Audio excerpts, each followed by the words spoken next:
이 시간 저희들이 사도행전 10장 1절부터 48절까지 좀 길게 말씀을 읽었습니다. 여러분 오늘 읽은 말씀 가운데 어떤 상황인지 말씀은 이렇게 이야기식으로 연결되어 있기 때문에 충분히 우리가 알 수 있는 내용들입니다. 근데 여러분 오늘 이 말씀을 가지고 소명받는 하나님의 일은 모두가 주연이다 이런 제목으로 묵상하면서 이 말씀을 세 가지 것만 소주제로 나누어서 여러분과 나누기를 원합니다. 어떤 연극이든 또 드라마든 아니면 영화든 주인공이 있습니다. 근데 모든 주인공을 중심으로 또 주인공은 죽지도 않잖아요. 거기서 영화 속에서는. 근데 모든 조연들이 도우면서 주인공을 이렇게 세우며 나갑니다. 근데 여러분 아십니까?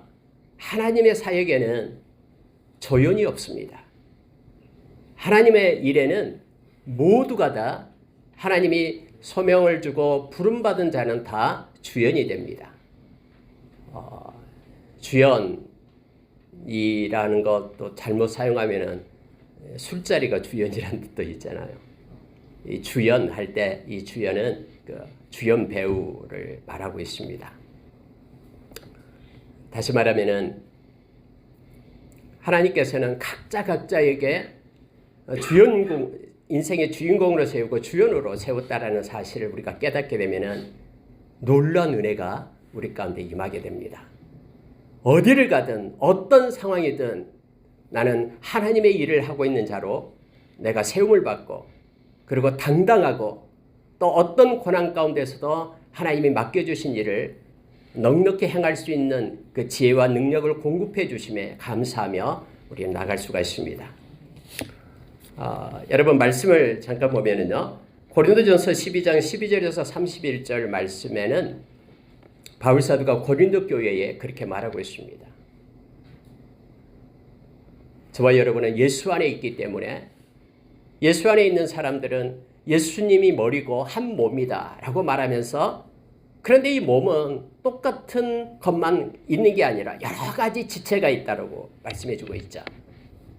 다시 말하면은 이 몸에다 손만 막 달려 있다면은 발도 없고 손만 달려 있다면은 좀 이상하겠죠. 역할을 감당할 수가 없겠죠. 발이 있고 손이 있고 눈이 있고 각 지체가 있다라고 우리에게 말씀해 줍니다. 너무나 당연한 말씀인 것 같지만은 때로는 우리는 이것을 잊어먹습니다. 그래서 손과 발이 협력을 못하고 서로 경쟁하고 서로 비교하고 그러면서 때로는 우월감을 갖고 때로는 열등감을 갖고 이것 때문에 고난받고 또 낙심하고 뭐 이런 상황들이 우리의 삶 가운데 너무나 많이 있죠. 바울사도는 고린도 교회를 향해서 이 다른 지체를 인정하라고 말합니다. 그러면 다른 지체가 있다라는 것을 알게 되면은 경쟁의 상대가 아니라 서로 협력의 상대 또 협력가는 그러한 어깨를 주고 또 서로를 위하여 무릎을 꿇고 기도하는 그러한 협력의 관계에 있다라는 것, 동역이 된다라는 것을 우리는 깨닫게 됩니다. 여러분 우리가 주인공이다라는 사실을 하나님 앞에서 주인공이라는 사실을 기억하게 될 때 내가 하는 일이 너무너무 소중하고 존귀한 일이 되어버립니다. 특히 여러분 우리가 잘 아는 에베소서 4장 11절에서 16절의 말씀을 보면은 그곳에도 역시 동일한 한몸의식과 지체의식에 대해서 바울사도가 이제 에베소 교회에 또 얘기하고 있는 내용인데요. 특히 거기에서 여러분 16절에 보면 이 말씀이 있습니다. 머리인 예수 그리스도가 있고 우리는 몸인데 몸이 마디마다 연결해서 그걸 통해서 주님으로부터 모든 것들이 하나가 되어서 하나님께 영광 돌리게끔 그렇게 교회가 세워져 간다라고 말하고 있습니다. 연결해 갈 때는 뭐 큰 통로도 있을 거고요. 조그만 통로도 있습니다. 근데 여러분 중요한 것은 내가 작은 통로라고 그것을 빼내버리면은 서로 연결의 고리가 끊어지게 됨을 우리는 알게 됩니다. 다시 말하면은 적든 크든 자기에게 주어진 하나님께서 맡겨준 소명이다라고 우리가 진짜 마음으로 생각한다면 그것을 행사하고 있는 저와 여러분은 조연이 아니라 주연임을 알게 됩니다. 여러분, 오늘 말씀을 우리가 깊게 묵상하면 말씀의 내용을 잠깐 보겠습니다. 요바에 베드로가 그 무두장이 시몬 집에 있었다 그랬죠. 원래 여러분 무두장이는 죽은 그러한 동물을 갖다 만지는 사람이기 때문에 율법에 의하면 그런 부정한 자였습니다. 그래서 많은 사람들이 싫어하고 그 사람과 가까이 하면 부정한 자가 되니까 그래서 가까이 하기를 싫어했습니다. 근데 하나님께서는 내면적인 그러한 영적 활동에 의해서 베드로 사도를 그렇게 무두장이 시몬의 집에 있게끔 했습니다. 하나님의 작품이죠. 하나님께서 그렇게 지금 계획하시고 이끌어 가시는 거예요. 그곳에서 며칠간 있었습니다. 근데 오늘 말씀을 보니까 그곳에서 제6시, 이게 성경이 6시다 그러면은 6을 더하면 된다 그랬죠. 12시쯤입니다. 베드로가 지붕에 올라가서 하나님하고 기도의 시간을 갖습니다. 여러분, 올 한 해에는 하나님과 나만의 은밀한 그런 경건의 시간이 여러분에게 있기를 원합니다. 지붕에 올라가서 베드로가 하나님 앞에 기도를 시작하는데 성경은 참 오묘합니다. 베드로가 배가 고파요. 베드로가 배가 고픈데 눈이 열립니다. 기도 중에 환상이 열려요. 그러면서 큰 그릇이 하늘로부터 내려오는 거예요. 마치 보재기로 싼 것 같은 그릇에 거기에 짐승이 있습니다. 4발 달린 짐승도 있고 새도 있고, 이것들은 정결한 것인지 부정한 것인지 율법은 구별하게 되어 있죠. 유대인이었던 베드로 역시 이걸 구별했어요. 근데 갑자기 소리가 들려요. 주님으로부터 소리가 들리는데 베드로야 일어나 잡아먹으라. 너 지금 배고프지? 잡아먹으라 라고 얘기합니다. 근데 베드로 보니까 부정한 짐승들이에요. 예를 들어서 비늘이 없다거나 이런 구약에 나타나는 부정한 그런 짐승들이에요. 근데 베드로가 주님께 이렇게 말합니다. 주님, 저는 잡아먹을 수 없습니다. 이 부정한 동물들 나는 지금까지 한 번도 먹어본 적이 없습니다. 나는 율법을 지키면서 지금까지 살아왔던, 또 유대의 전통을 지키면서 살아왔던 사람입니다. 이거 먹을 수 없습니다 라고 말하죠. 근데 성경에 보니까요, 우리 주님께서 그렇게 말씀을 하십니다. 하나님이 깨끗하게 한 것을 네가 지금 부정하다고 말하느냐 라고 말씀을 하죠. 하나님께서 깨끗하게 하신 것을 네가 속되다 하지 말라. 하나님이 지금 이것들, 부정한 이것들을 깨끗하게 했다. 그러니 하나님께서 행사하신 이것을 너는 부정하다라고, 속되다라고 말하지 말라라는 음성을 드려요. 그래서 여러분, 환상 중에 이 그릇이 다시 올라가 버립니다. 근데 한 번도 아니고 3번씩이나 성경은 그랬다라고 말씀해 주고 있죠. 갑자기 베드로가 배가 고픈 것이 이제 잊어주고 이게 뭘까 하면서 내려오는데, 그래서 여러분 고넬료가 보낸 사람들을 만나게 되는 것을 우리가 성경에 보게 되죠. 고넬료가 있습니다. 이 사람은 백부장이에요. 자기 수하에 100명의 군사가 있다라는 거예요. 요즘으로 말한다면 중대장 정도 됩니다. 군대에서요. 원래 일본 가이사라는 총독이 있었던 곳이죠. 로마의 총독이 있었던 곳이 가이사라입니다. 아마 그 수하에서 이탈리아 군대의 백부장으로 일하고 있는데 성경은 그렇게 말합니다. 그는 하나님께 경건한 자였다라고 말합니다. 그러면서 여러분, 성경은 우리 고넬료로 하여금 그는 이방인이었어요. 로마 사람이었죠. 그래서 경건하다, 그는 경건한 사람이었다라고. 유세베이아라는 경건은 하나님과 함께하는 것이 경건이죠. 하나님의 마음을 품는 것이 경건이죠. 하나님께 예배하고 그를 경외하는 자가 경건임을 성경 말합니다. 그래서 경건한 자가 특징이 1절에 3가지가 나와요. 그는 하나님을 경외하는 자였다. 하나님을 경외하지 않는 사람은 경건한 자가 아닙니다. 왜냐하면 하나님과 함께하는 것이 경건이니까요.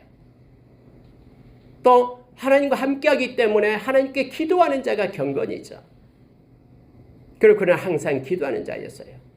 하나님의 마음을 가지고 살기 때문에 하나님의 그 마음, 긍휼과 자비를 가지고 불쌍하고 소외되고 힘든 사람에게 하나님의 마음을 따라서 그가 구제하는 자가 경건한 자였음을 성경 말합니다.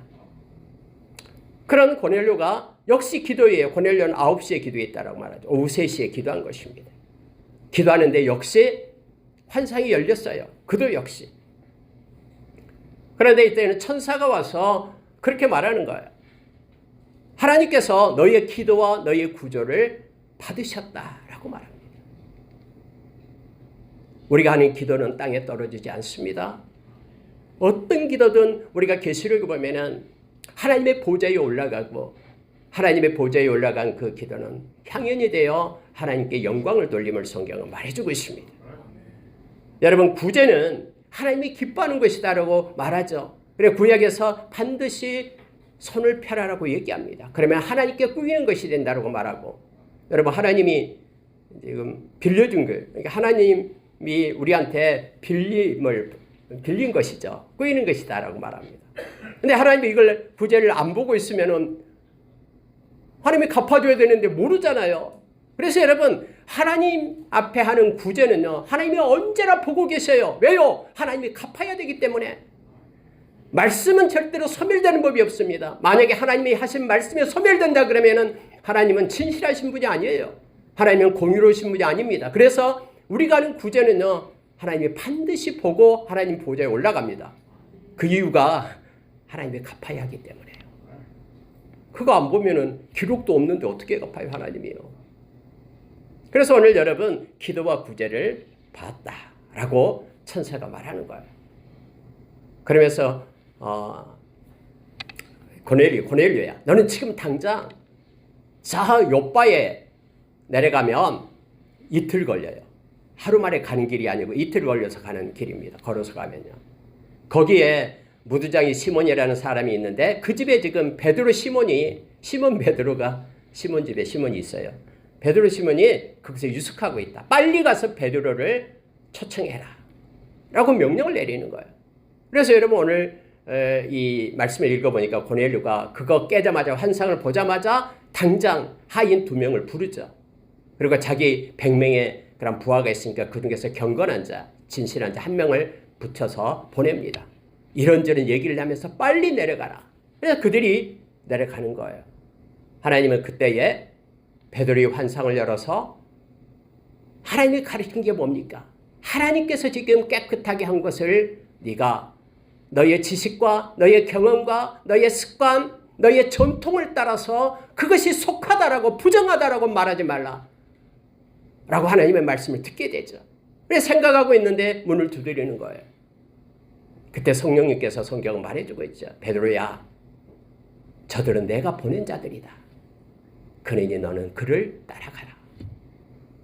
그래서 문을 두드리니까 나가보니까는 이곳에 베드로라는 사람이 살고 있습니까? 이런저런 해서 고넬료라는 우리 주인이 나를 보냈습니다. 빨리 들어와라. 하루 동안 유숙하고 다음날 따라갑니다.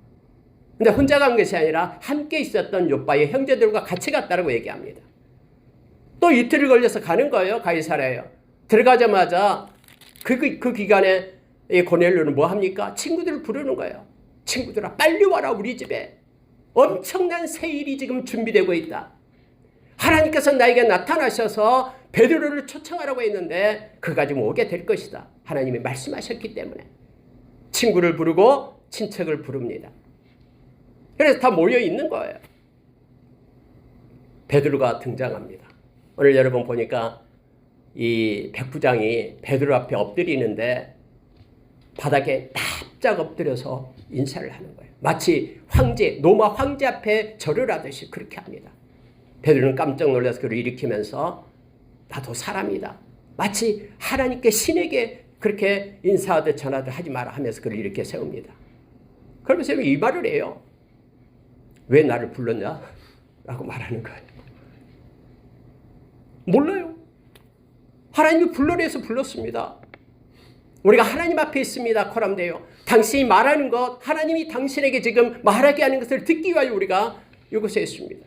여러분 그곳에는 베드로가 있었고요. 고넬료가 있었고 고넬료 가족들 또 친척들 친구들 뿐만 아니라 베드로와 함께 왔던 그러한 요바의 유대인들 그리고 이렇게 같이 했던 뭐 하인들 뭐 다 있었어요. 그때 베드로가 깜짝 놀랍니다. 베드로가 가지고 있던 이 사고가 생각이 깨어지기 시작하는 거예요. 여러분, 사람은요, 한번 이 사고를 갖게 되면요, 그 깨기가 너무 힘들어요. 그래서 여러분, 이념이 이렇게 머리에 박히고 마음 가운데 자리 잡게 되면요, 이 이념의 벽을 뛰어넘지 못합니다. 그래서 서로 이렇게 싸우고 전쟁이 일어나가는 것이 이 사고 때문에 그래요. 근데 성경은 우리가 고린도후서 10장에서 우리에게 가르쳐주죠. 하나님보다 높아진 모든 이론과 철학을 무너뜨려야 된다라고 말합니다. 생각도 사로잡아 하나님의 말씀 안에 순종시켜야 됨을 성경 우리에게 말합니다. 여러분, 베드로가 가지고 있던 이 생각, 이 마음의 이 고리를 지금 성령님께서는 지금 끊어내고 있는 거예요. 그 지식 앞에, 경험 앞에, 습관 앞에 하나님의 말씀을 둘 것을 지금 베드로를 훈련시키고 있는 것이죠. 베드로가 오늘 말씀 가운데 보니까 깜짝 놀랍니다. 그러면서 이렇게 고백을 합니다. 각 나라 중 하나님을 경외하며 의를 행하는 사람은 다 받으시는 줄을 깨달았도다. 지금까지 몰랐는데 하나님은 이방인의 하나님이 아니라 우리의 하나님만을 알았는데 하나님의 마음과 뜻이 무엇인지를 깨달았다고 말합니다.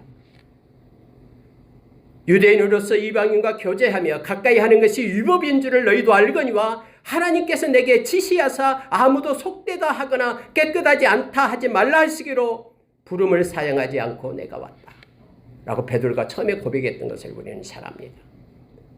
도저히 하나님이 아니면 나는 이곳에 올 사람이 아니다라는 거, 이거 율법이다라는 거예요.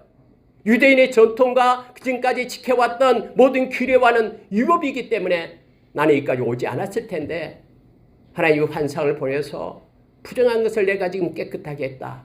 그러니 하나님이 깨끗하게 한 것을 네가 속되다 하지 말라라는 말씀 때문에 하나님이 이끌어서 내가 이곳에 왔다라고 말합니다.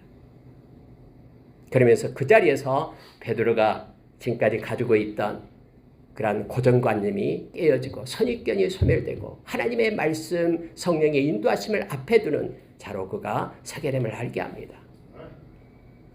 그래서 그가 고넬료 가정에서 복음의 캐리그마를 말하기 시작하는 거예요. 베드로를 통해서 하나님이 지금 그 가정에 말씀을 주시고 있는데 그 말씀은요, 예수 그리스도의 죽으심, 예수 그리스도의 살아나심, 우리의 모든 죄를 사하심, 그리고 지금도 여전히 살아계셔서 함께하기 때문에 내가 증인이 되었다라고 말하는 거예요. 하나님의 이 말을 고넬료 가정에 주기 위하여 이 모든 연출을 하나님이 하신 것입니다. 그리고 여러분, 이 말 전하길 때에 하늘이 열려요.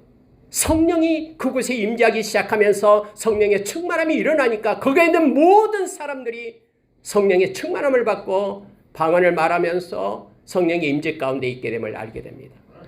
베드로가 어떻게 바꿔졌냐면 그때는 마음이 완전히 자원하는 마음으로 바뀝니다.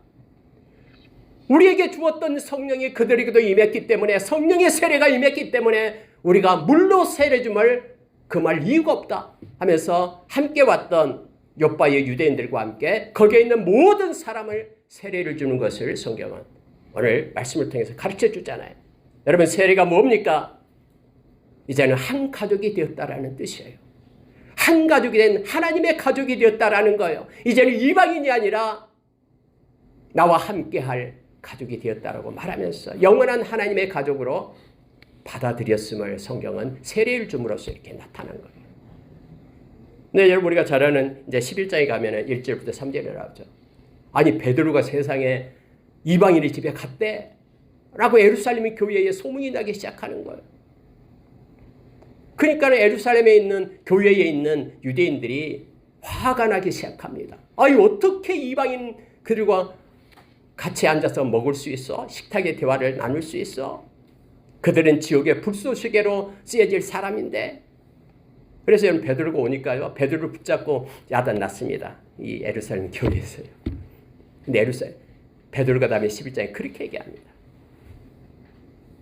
나는 하기 싫어도 하나님이 그렇게 하시기 때문에 나는 어쩔 수 없었다.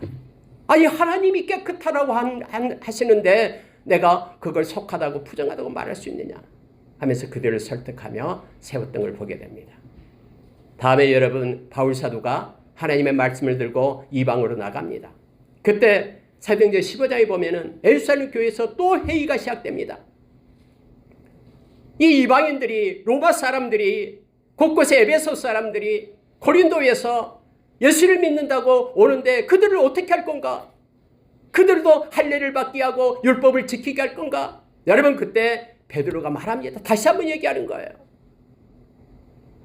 베드로의 이 경험이 하나님이 하신다는데 그래서 우리와 하나 되기 위하여 그들이 율법을 지키지 않고 예수 그리스도를 진심으로 믿는 자에게 단지 4가지 것만 지키게 되면 우리는 한 형제로 받아들이자라고 주장해서 그때 수장이었던 야고보 또 역시 성령님께서 함께 하심으로 인하여 선교의 문이 열리게 됨을 알게 합니다. 여러분 오늘 제가 이 사도행전 10장에 대한 내용을 간략하게 나왔던 내용을 말씀드리는 거예요. 거기면서 3가지 것만 간단하게 우리가 보고 말씀을 마칠게요. 첫째로 여러분 경건한 자에게 복음과 성령의 은혜를 더하십니다. 이게 무슨 뜻이냐면요. 고넬료에 대한 얘기예요. 하나님은 고넬료를 주연으로 하나님의 그런 소명 가운데 부르신 겁니다. 그래서 여러분 우리가 생각하기에는요. 고넬료가 경건한 자니까 매일매일 9시에 하나님께 퀴티를 하고 그가 또 많은 자기의 재산을 갖다가 구제를 하고 뿐만 아니라 하나님을 경외함으로써 살아가는 사람이었잖아요. 그러면은 뭐 그쯤 되면 됐지 뭐. 나가 퀴티를 하고 하나님과 나와의 관계 속에 있으면 됐지 뭐. 근데 하나님은 여기에서도 확장되기를 원하신 거예요. 하나님의 일하신 가운데는 그가 예수 그리스도의 복음을 듣기를 원하고 십자가의 은혜를 알기를 원하고 성령의 능력을 힘입고 살아가기를 원하신 거예요. 그래서 하나님은 이 고넬료를 확장시키고 그를 세우기 위하여 하나님께서는 환상을 열어서 베드로를 청하라라고 부른 것입니다. 여러분, 여러분의 신앙의 그 범주 안에 있다고 지금 안주하고 있습니까? 내가 지금 이렇게 성경을 읽고 기도하고 내가 이런 활동을 하고 있다고 이제는 나는 이것으로 된다라고 만족하고 있습니까? 하나님은 그 틀을 뛰어넘어서 확장하기를 원하십니다. 하나님은 여러분이 성령의 능력을 힘입고 말씀의 복음의 그러한 사람들로서 통로가 되기를 원하십니다. 그래서 여러분 하나님의 그 은혜 가운데 하나님의 일하신 가운데 우리가 머물기를 위하여 기도하십시오. 하나님은 고넬료를 통해서 수많은 일을 행하시면서 또 복음에 대해서 성령의 역사심에 대해서 그를 끌고 가시기를 원하셨습니다. 하나님은 두 번째입니다. 충성된 자에게 주의 마음과 뜻을 확장시켜 자원케 하신다라고 묵상을 했습니다. 충성된 자는 베드로입니다. 베드로는 성령의 사람이었고 그가 사마리아 땅에 내려가서 기도하니까는 성령이 임했었고 곳곳에 우리가 잘 알다시피 이 다비다 죽은 자도 이렇게 세웠고요. 능력의 사람이었죠. 그런데 하나님은 베드로에게 원하시는 것이 있다라는 거예요. 이대로 끝나는 게 아니라 그대로 멈춰서 행하는 것이 아니라 그의 활동의 영역을 확장시키길 원하고 그의 사고와 생각의 고정관념을 깨트리길 원하고 굳어져 있던 그의 마음을 기경하기를 원하신 거예요. 그래서 하나님은 베드로를 주연으로 세우신 것입니다. 하나님의 일에는 조연이 없습니다. 모두가 다 주연으로 하나님은 사용하십니다. 그래서 베드로는 이 고넬료 집에 와서 내가 깨달았도다. 하나님이 원하시고 하나님이 기뻐하는 것이 무엇인지를 알았다라는 거예요. 예루살렘과 온 유대와 사마리아까지가 아니라 이제는 모든 열방 가운데 땅끝에 이르기까지 예수의 생명의 복음의 통로가 되기를 원하신다라는 것을 알게 되는 거예요. 지금까지는 이방인들에게 소극적이었던 그의 마음의 벽을 하나님은 물어내시는 거예요. 그래서 여러분 그가 자원해서 세례를 줍니다. 이제는 우리는 형제다 하면서 이런 놀라운 역사가 이 베드로의 마음 가운데 있게 되고 그의 삶을 바꾸게 하는 그를 주연으로 하나님은 세우셨음을 보게 됩니다. 세 번째, 여러분, 순종하는 자에게 생명과 은혜를 부으신다. 여러분, 그곳에 있는 모든 자에게 크고 놀라운 은혜가 임합니다. 하늘이 열리고 성령의 충만함이 임하게 됩니다. 예수 그리스도의 복음이 그곳에 증거되게 됩니다. 죄사함을 받는 그런 이유에 대해서, 예수님에 대해서 말씀이 선포되게 되죠. 다시 말하면은 여러분, 고넬료의 명령을 받았던 그 두 명의 하인들, 그리고 그 병사, 경건한 병사가, 그들은 뭐 조연을 한 겁니까? 우리가 생각하면 그렇게 생각이 되잖아요. 조연이 아닙니다. 하나님은 그들을 오히려 그들을 변화시키고 그들에게 성령의 충만함을 주고 그들에게 복음을 하나님은 주시기 위하여, 생명을 얻게 하기 위하여 그곳에 있는 많은 친척들, 그리고 친구들을 불러서 그곳에 참여하는 자들은 조연자가 아니라 하나님이 원하시는 주연자입니다. 하나님은 그들을 위해서 오히려 베드로와 고넬료를 사용하셨는지 모릅니다. 그들은 이곳에 모여서 복음을 듣게 되고 하나님의 사람으로 새롭게 거듭나는 놀라운 일생에 있어서 가장 소중하고 가장 복된 시간을 그들은 맞이하게 된 겁니다. 그래서 그들은 주연입니다. 조연이 아닙니다.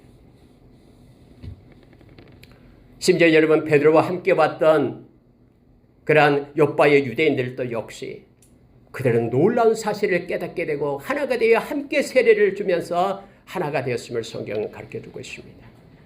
여러분, 예수 안에 있는 모든 사람들은 다 주연입니다. 여러분의 삶이 어떤 순간에 있든 다른 사람과 비교하지 마십시오. 성과 발이 비교가 되지 않듯이 각 모든 것이 하나로 연결되어 있는데 하나가 빠지면 그 연결체가 허물어지듯이 나는 주연의 역할을 하고 있는 것입니다. 여러분이 어떤 것이든 하나님이 주신 것을 가지고 있다 그러면 감사함으로 받으면서 하나님께 영광을 돌리십시오. 여러분과 저의 인생은 주연입니다. 그리고 하나님은 거저 우리를 이 땅에 보내신 분이 아닙니다. 하나님이 어떠신 분입니까? 하나님은 당신의 아들 십자가에 놓으면서 핏값으로 우리를 산 저와 여러분은 예수 그리스도의 그 모습을 보면서 하나님이 우리를 얼마나 존귀하고 보배로운 존재로 우리를 이 땅에 세웠는지를 우리는 기억해야 됩니다. 우리가 생명이 있고 호흡하고 있고 지금도 살아있으면 아직까지 우리 주님의 그러한 일을, 사역을 하는 주연의 역할이 남아있다라는 것을 우리에게 말씀해 줍니다. 저와 여러분, 하나님으로부터 나서 기동하며 존재하는 그러한 존귀하고 소중한 존재입니다. 여러분 기대하십시오. 올 한 해 동안 하나님이 여러분의 인생을 통해서 행하실 크고 아름다운 그러한 새 일을 기대하며 기도하며 나가길 원합니다. 지금까지보다 우리 인생의 후반부를 아름답게 사용하실 우리 주님을 소망하면서 나가길 원합니다.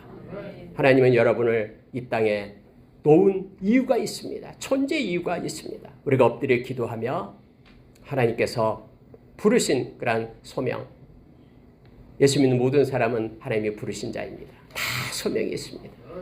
소명을 받은 자는 하나님이 이 땅에 우리를 놓으신 하나님의 일하심의 주인공으로, 주연으로 세우셨음을 기억하고 하나님 앞에서 당당하고 세상 앞에서 우리가 힘을 얻고 그렇게 주님과 동행하는 저와 여러분이 될 것을 예수의 이름으로 축원합니다. 모든 하나님의 일에는 한 명도 그러한 조연이 없고 다 주연임을 깨닫는 이 시간 되기를 원합니다. 기도하겠습니다.